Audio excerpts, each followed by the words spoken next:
Hello everyone, Oskar at Virtual Victualler here. 2 weeks ago I posted a video where I tried to go a little bit deeper than usual into the whole sword versus spear debate, and I got a lot of really lovely comments on that one. What do you mean? Yeah, I replied to them eventually. Alright, I know one crap at that, bear with me. There were a couple of comments though that were very interesting in the sense that they raised some further questions. And today I'll cover one particular one that was raised in multiple places. And that is, does the experience of a swordsman versus a spearman change if the swordsman actually has a sharp weapon?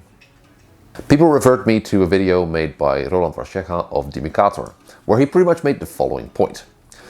Using a sharp sword against a hafted weapon, as opposed to a blunt one, will provide you with tactile information as to what the spear fighter is doing. So if they try and dip around one of your parries, you instantly sense that and are better able to keep following the spear, maintaining a bind, allowing you to close the distance more efficiently and more safely.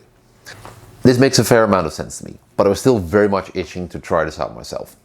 So let's talk about the setup for my experiment. Now, if you're really only here to watch me destroy a spear with a sharp messer, then just skip ahead.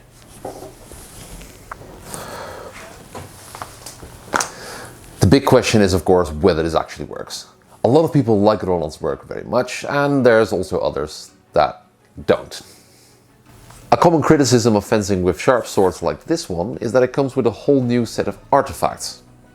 To some extent, once you get over the fact that the swords that you're training with are actually sharp and you start to feel comfortable around them, you can pretty much eliminate these artifacts.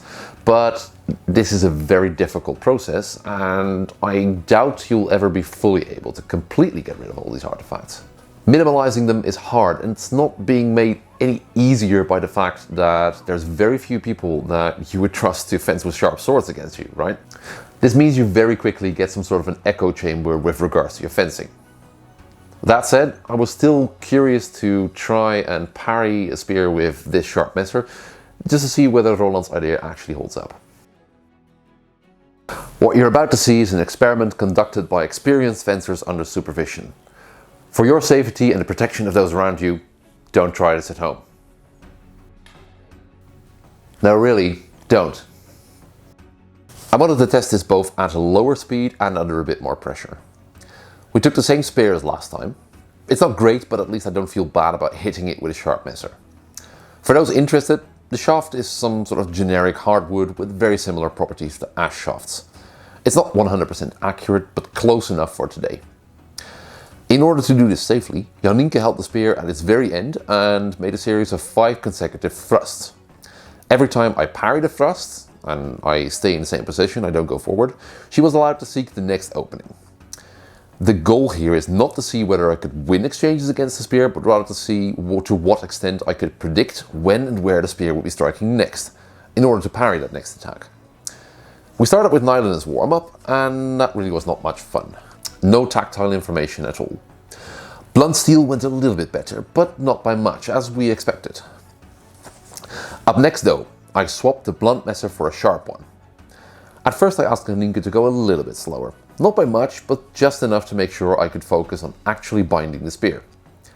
This made a pretty big difference indeed. Not being able to follow up on a successful parry, of course, still made it very hard to not get hit at all, but I would have to agree with Roland that this is a game changer. It really does become easier to control the spear this way, as we demonstrate here. But this unfortunately didn't hold up at higher speeds. When I asked Janienke to go faster and not give so much of a damn about not hitting me too hard, it became a completely different story. It might just be that I suck, but I found it way harder to start binding on the spear when I felt put under pressure. Striking into a hang-on created a pretty good bind, but when pressured I found that my parries just really started beating the spear away instead of biting into the shaft. In those circumstances we were right back to the feeling of a blunt sword. So binding a spear with a sharp sword only works when it works. Does that mean that Roland's idea about this sucks? No, I don't think so. Because in a situation where both fencers are focusing on not getting hit and establishing control, like with a duel where just stabbing the other person to death might not be a desirable outcome, this really does work. The problem starts when the amount of fucks given by the spear fighter approaches 0. If they really don't care about control of the fight, they can very easily put the swordsman under pressure to a point where the sharp blade doesn't necessarily always allow them to get a good bind. And unlike with a symmetrical weapon pairing, the spear fighter has the distance, so can easily get away with not caring that much about control. So, does a sharp sword change the sword versus spear experiment? As per usual, yes. And no. Something, context. Oh, and before I forget, we really did a number on that poor spear. The nicks after parrying didn't really affect the integrity of the shaft all that much, but splinters kind of make it useless for safe sparring, right? So after the experiment was concluded, we decided to put it out of its misery. First, doing a couple of Weckers. That was nasty, but making a couple of cuts along the grain of the shaft? Ouch. After these, it was so wobbly, cutting at it pretty much did nothing anymore, so we went for a slightly different mercy stroke. And on that bombshell, let's conclude today's messing around, shall we? A huge thank you to all my patrons, because casually destroying training gear can be a very expensive hobby indeed. If you think I should be doing more of it, then feel free to check out Patreon. But of course, there's also other ways to support the channel, like leaving a like, commenting, and subscribing, of course. Share the video with a friend if you think it was good, and if you did any sort of similar experiments, please let me know in the comments as well how that went. I'm genuinely curious to know about that. So, okay, and until next time.